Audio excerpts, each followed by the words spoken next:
Hey everyone, this is Shane Moghadam, president of Funder Intel. I have a guest today that is doing really good things, and I wanted to bring him on here to talk about his business, what he's been doing in the community, the businesses that he's acquired, and how he has a unique perspective and process for helping businesses get funding. He is Rick Moghadam. Hope I said that You correctly, did. Rick. You did. And he's the owner of Metromedia Solutions, the owner and creator of the Funded Project, and also a couple of news outlets. So, Rick, appreciate you being on with me. Thank you. Thank you. Great to have Yep. you. So, we've talked before. It's been a couple of years, I think, in the middle of COVID, probably. But thanks for coming on, and let's really jump into it. I mean, first to start things off, what are you seeing in your day-to-day business or in the industry of business, funding or financing?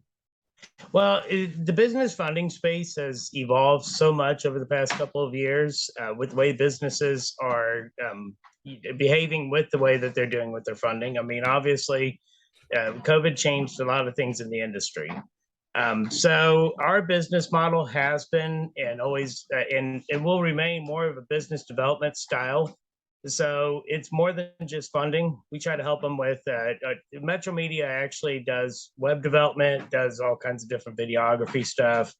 Um, just having the news stations, it all kind of works hand in hand with making sure that not only are they getting themselves into a position to where they can be funded, but also you'd be able to find new customers. No business survives without customers. So that's one of the biggest things is that, anybody can work and can find funding for a merchant, but what are they going to do the day after they get funded?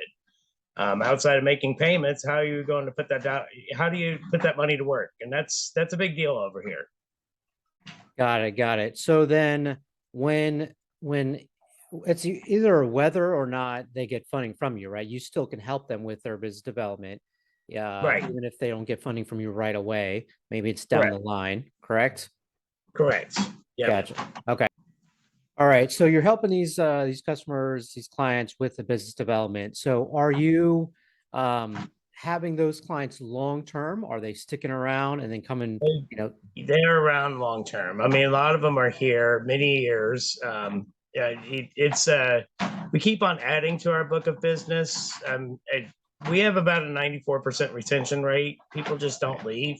right. So, I mean, they may come in for web services, and then it may be a couple years down the road before they figure out that they want to get funding to expand or whatever it is. So, Okay. but our lead generation part, I mean, it goes more towards business development. Hmm. The news stations help with advertising revenue. Yes. When they come in for ad revenue or something along that lines to turn around and try to grow their business, sometimes they may find themselves in a situation where they're picking up new customers and they may actually need to hire more people. That's when the funding space really comes into play. And there's so it all works well together. Every part of it works together. It's kind of like an engine. You've got to have all the moving parts in order for it to work as an engine. So that's the way it's worked over here for years.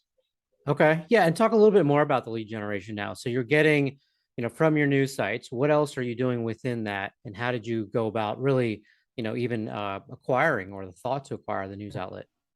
It was one of those things where it was kind of offered to me and I kind of stumbled across it. Wasn't it something that I intended on actually spending a lot of time with? But the day after I bought it, it started. We had a major news story, and it was, and it's kind of been life changing with it. I mean, the thing is that it the news stations, I mean, it'll engulf you because it's addicting, because you never know what tomorrow is going to hold. You don't know what you're going to cover. You're not going to always cover. Not everybody likes the news stations either, so Sure. you're not going to make friends with. But the thing is that what I noticed is that we started getting approached by different merchants that we would turn around, try to cold call, and get ignored. Next thing I know, they're chasing us down. Hmm. So it changed the whole dynamic of it. So and it works really well in unison with each other, because once they understand, I mean, because the whole thing was with the merchant cash advance industry. I mean, I know you guys work with a lot more merchant cash advance type stuff with Thunder Intel. So merchant cash advances, it's a short though type of a funding situation. Right. with the daily payments or the weekly payments or whatever it may be. But I mean, the whole point is that when they take that dollar out, they need to turn it into $5 faster than their payback is. And a lot of times they're real good about trying to figure out that they want funding or they need funding, but they don't know what to do with it after they get it. Right. And what we found is that with this model, we've not seen issues with defaults or anything like that. They don't fall off the books. They don't fall apart. They Hmm. make their payments. They stay on track, and it actually turns into a great client for the funder, and it turns into a great client for us too. And they stick around because I mean, if they're successful, yeah, they'll actually spend money on other parts of the Metromedia brand. I mean, they may go in for the web development, videography. They may actually go in through even all the way down to building maintenance or something along that lines with the Anderson Handyman. We've got a restoration company in here too. So, I Hmm. mean, there's all kinds of different things that we can come along with it. So it really Okay. just depends on what they're planning on doing with their future, how far we can go with them. So it works out really well. Got it. Got it. And I think with our website, and we have a number of different products. So we're I think right now there's a lot of brokers that are just spreading out as far as what they do, the services they offer, including the funders offering a couple of different products. So we certainly, feel the whole business or commercial finance space is just becoming more accessible and being used, right, by the brokers. So our knowledge base, our information on our site will extend to that. Are you then getting these clients into whether it be SBA loans or term loans and other equipment financing type of products? We seem to lean more towards real estate over here. Okay. That seems to be a good 50 to 70% of what Metro Media deals with is commercial real estate type products, and these are outside of the box type situations like lease buybacks, secured advances, those types of things. Hmm. Basically, yeah, we'll still run the merchant cash advances and stuff, but I mean, the whole point of a merchant cash advance is if you take a dollar, you got to turn it into $5 faster than that payback is. That's all it is. Right. The merchant cash advance is actually a good product, but the problem is that the whole industry is I feel like it's been sold wrong the whole time. There's been so many people that have pitched it as a loan rather than it's opportunist money. That's what it is. It's like I'm going to give you a chunk of money for you to go and put an infusion of cash into your business so that way you can grow it. Now, what do you do with that money? Yeah, you've got these payments coming out, but it seems like a lot of times I've seen it, especially with the smaller files, they'll get themselves into a rut where they're basically making their payments, but then they've not put the money to work right. You have to make that dollar go to work for you. Yeah. Right. So if you took that $10,000 and you had to pay back $14,000, but you turned it into $50,000, was it a loss? No, it wasn't a No, loss correct. because You just paid a certain amount for it. Right. you may have paid a couple dollars extra than what you would have at the bank for it, but you know what the thing is, it didn't go against your debt to income ratio because it's not a loan. Right. Yeah. And It's an it's investment. opportunity. It's opportunity cost. Yeah. Opportunity money. That's right. And that's what it comes down to. It doesn't matter what type of business it is. If you know what you're doing, if you're going to be the kingpin of your game, if you're an auto mechanic and you basically know that you can put this type of marketing into your shop and you can put something in there and bring yourself new clientele base or something, those clients, if you did them right, they're going to stick around well after you've paid the advance back off. And it's just a matter of rinse and repeat and keep on putting the money to work. It's a little different over here because when it comes to renewals and stuff, I know a lot of people try to redo them at 50%. We try to go 80 to 90% in before we'll actually discuss renewals with them. Okay. And a lot of that I mean, yeah, our funders could go at 50%, but we like to actually see them go a little bit longer into it and actually net more money out and have another plan of action. So that way they're not recycling money over and over again and basically burying themselves. If they bury themselves, we did not do our job correctly. Got it. It's Got just it. it's all the way different over here. We're not here just to sell money. We're here to help them develop and grow. It's more than just selling money. Anybody can sell money. What are you going to do to help them get to the point where they can grow and have something to hand down to their next generation? Sure. You actually make more money doing it that way. And that was kind of one of the main ideas behind the funded project, right? That's exactly right. Right. That was the whole point. Now we haven't really been taping a lot of episodes with that because the whole thing with the funded project is that we talked about how to do things. Hmm. So what we've been taping nowadays, what we've been putting together for next content and everything else what's going to be released, Hmm. instead of actually just talking about it, we basically set up what was called the Anderson Handyman, which is a standalone startup business. And we're basically showing these people firsthand experience what me and one of my friends are doing to do it firsthand experience and been documenting every bit of that. And there's going to be releases of episodes of all that. So that way people can see, okay, this is how they did it. Firsthand experience, day in, day out, Right. and what that was like. And we're working with this company called RNG Towing Company. They're actually doing the same thing. It's just I'm working with them so that way we can see firsthand experience on how to actually help grow their business. That way we document that. So it's a day in, day out type of the thing. What happens on the front lines? There a lot of problem is, and we see this with business coaches out there. They're really good about talking about how to do something, Hmm. but you have a lot of visual learners out there that are going to get more out of it by seeing it happen firsthand. Absolutely. Yep. So, and that's what's a So, little so unique. yeah, and it sounds like it, and it sounds like a great service, and how to differentiate yourself in the market for sure. So branding. I mean, you're big on branding, and you have, again, unique technology and experiences. So how do you like? What advice do you have, or how do you go about helping clients in that aspect?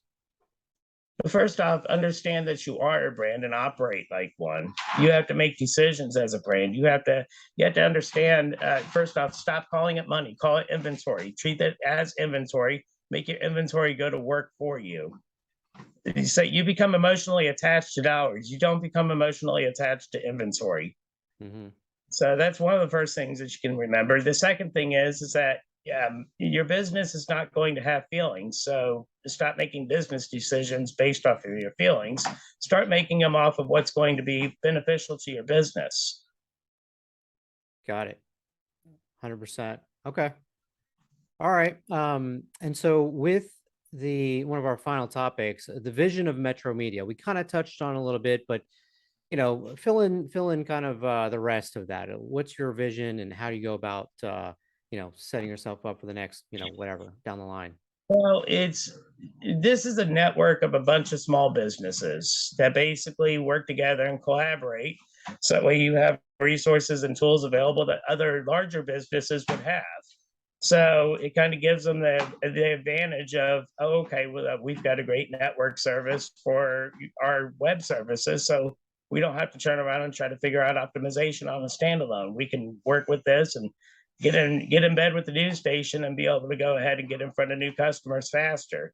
Those Mhm. types of things. So like, we're just going to keep on growing the network and growing the vision, and it's more of going market by markets. We're starting this. We've been doing this in the Midwest here, and we'll continue on growing into different markets and other news stations, and start picking up more news stations as time progresses and picks up. And as we grow, my Mhm. vision is to actually have city managers running news stations in those that will actually work as funding coordinators inside the merchant cash advance stuff, and kind of understanding the brand and basically breaking down the barriers between different services and products where they can actually operate and grow as one. Got it. Got it. Okay. And then I don't know if we even mentioned where you're based out of. We're based out of a town called Anderson, Indiana, which is about 30 miles north of Indianapolis. Perfect. Okay. Well, I think that's what we have for today. Was there anything else you want to tell any clients or potential customers to let them know?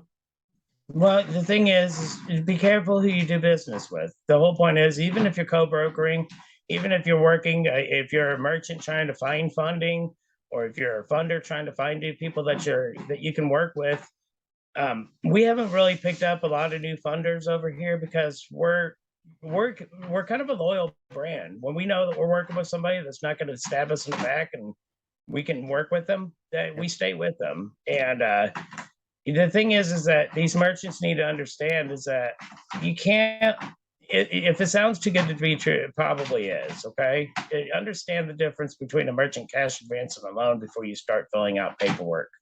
use it for the right purpose, grow your business, put yourself in a position and pay your bills on time so that way you can position yourself for a loan in the future somewhere, whatever it may be. Yep. Great stuff there. Well, listen, I really appreciate you coming on. We'll have to do this again. And, I see there's some construction going on. So I know you were working on Yeah, getting your office rebuilt or redone. And so congratulations on that. And I hope it goes well and comes out how you like it. And, we'll talk in the future. sounds good. All Sounds right, great. Ray. Thank you for the opportunity. All right. Appreciate it. No, for sure. No problem.